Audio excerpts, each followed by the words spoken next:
passe au 3-5-2.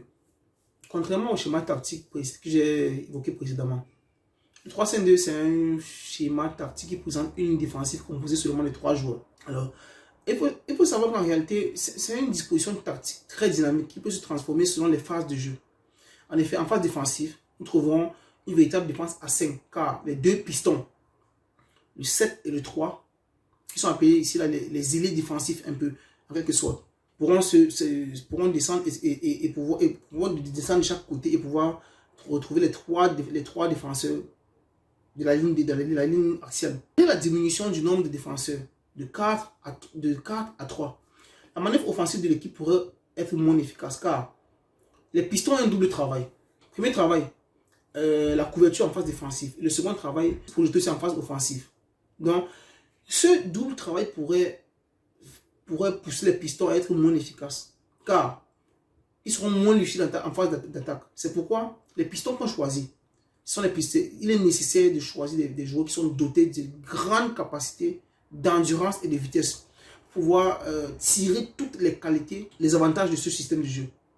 Parce que s'il est interprété de la bonne façon par les acteurs qui maîtrisent, non seulement les acteurs ou les joueurs qui ont les capacités athlétiques pour pouvoir faire les allers-retours, les capacités techniques pour pouvoir trouver les attaquants. Dans ces dernières années, il faut savoir que quelques joueurs ont été les meilleurs interprètes de ce rôle de piston.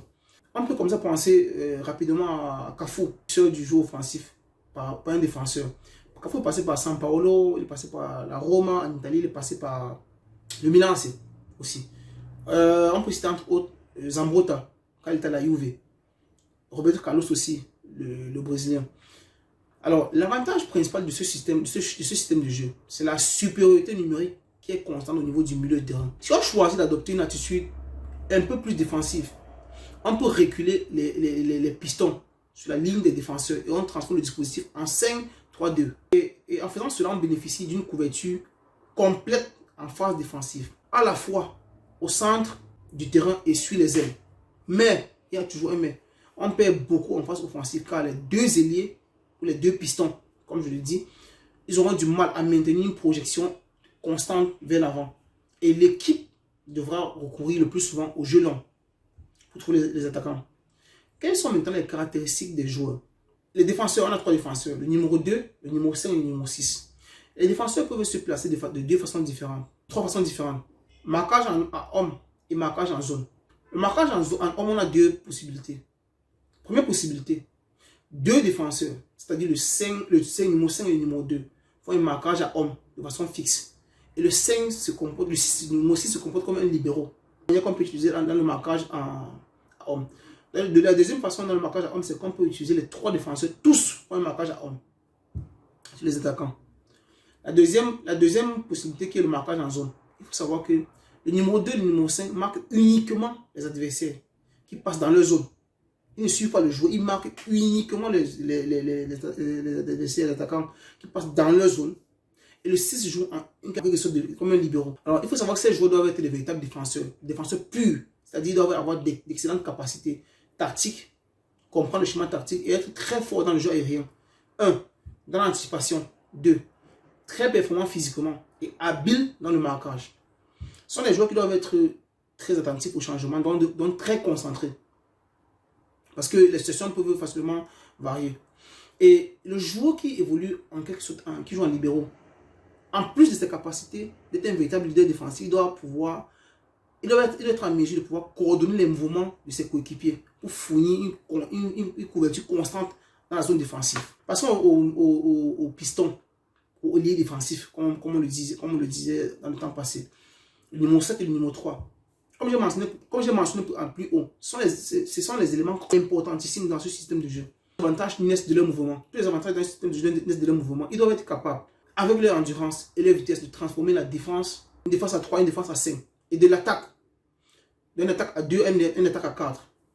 Voilà. C'est carrément, ces joueurs sont le pivot de l'action offensive. Et donc, il est nécessaire qu'ils disposent également d'une bonne technique pour pouvoir centrer et pouvoir proposer les finitions. Voilà, le pivot, comme dans le 4-3-3, c'est le maître à jouer de l'équipe qui dicte le rythme, le tempo. Il doit également être capable de lire tactiquement les situations de jeu et pouvoir se replier dans la ligne des défenseurs en cas de besoin, comme je l'ai expliqué dans le 4-3-3. Les deux milieux de terrain, le 8 et le 10, ils agissent également comme dans le 4-3-3. C'est pareil, ils doivent être bons à la fois en phase offensive, en trouvant les espaces, en couvrant les espaces lorsque les coéquipiers sont avancés. En plus de ça, dans la phase défensive, ils doivent éviter de créer les situations dangereuses de supériorité numérique de 1 contre 2 pour les défenseurs centraux. Les attaquants, les deux attaquants, le numéro 1, le numéro 9 et le numéro 11. Comme dans les autres dispositifs, ces deux attaquants, il est préférable d'avoir des attaquants avec des caractéristiques différentes. Un qui est fort physiquement et un qui est plus fort, techniquement. Alors, il faut dire que dans ce système de jeu, quelques équipes ont été très représentatives dans le passé. Si ma mémoire est bonne, je peux citer l'Argentine de Carlos Bilardo, qui a gagné la Coupe du Monde au Mexique en 1986, si j'ai bonne mémoire. Mais aussi, on peut citer aussi le Brésil, de Scolari, Luis Silvio Scolari, qui a gagné la Coupe du Monde au Corée-Japon en 2002. On peut citer l'un des entraîneurs qui maîtrise ce système à fond. C'est Antonio Conte, que ce soit la Juve, il avait sa défense Bonucci, Chiellini et Barzali. Il est passé à l'Inter de Milan. Il avait sa défense Skriniar, Bastoni et De Vrij. Ce sont les entraîneurs comme ça qui maîtrisent ce système. C'est la raison pour laquelle vous avez constaté, l'équipe du Cameroun a essayé de jouer avec ce système, mais c'était très difficile. Pourquoi? Parce que les joueurs n'avaient pas non seulement les caractéristiques pour pouvoir jouer ce système, ils n'avaient pas la connaissance profonde de ce système de jeu. L'échec. Comme je vous rappelle pour finir, le 3-5-2, c'est un système de jeu où les pièces les plus importantes, les pièces les plus prépondérantes, ce sont les pistons. C'est parce qu'ils sont importants en phase défensive, en phase offensive.